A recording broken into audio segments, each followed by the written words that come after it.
I'm married to a beautiful young lady at the time when we got married, and we have 6 children. What I cherish about my wife is her faithfulness to me, her support of the ministry. I depend on her a lot, and especially when we were in school, she worked hard to try to put food on the table and help finance the family while I'm in school. So without her help, I never would have made it. I went to law school when I was about 8 years old.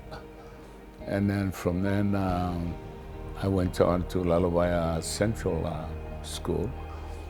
And I went to school when I was only 13 years old.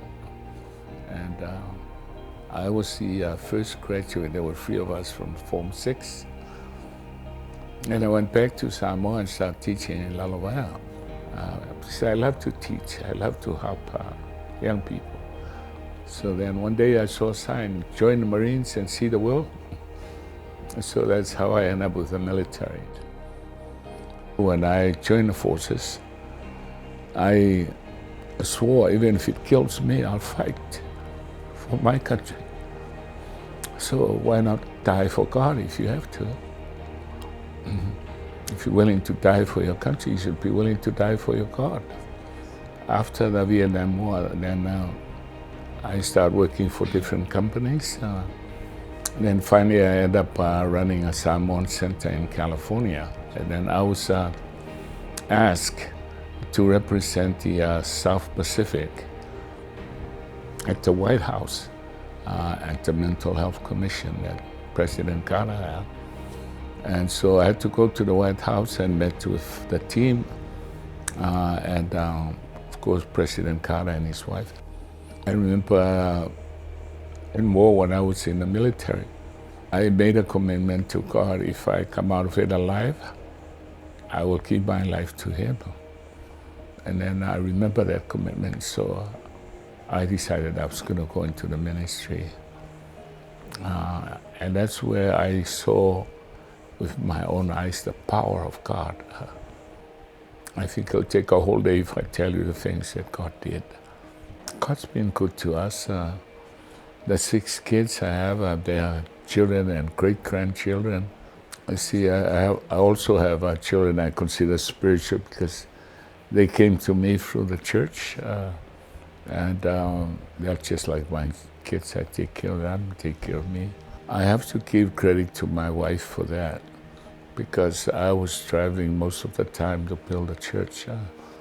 Like for instance, when we first came, many times I go for a whole year just preaching in Australia, America, Samoa, in the different countries.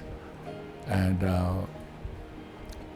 we're both young. She was young too, but she dedicated her life to taking care of the kids and waiting for me. So I can't take too much credit for that.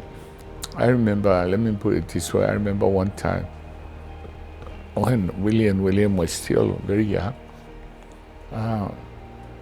I said goodbye, and when I walked over to go into the plane, my 2 sons grabbed hold of my knees and said, Dad, that's enough. That's enough. How about us? You go, and how about us? So I knelt down and hold my 2 sons in my arms.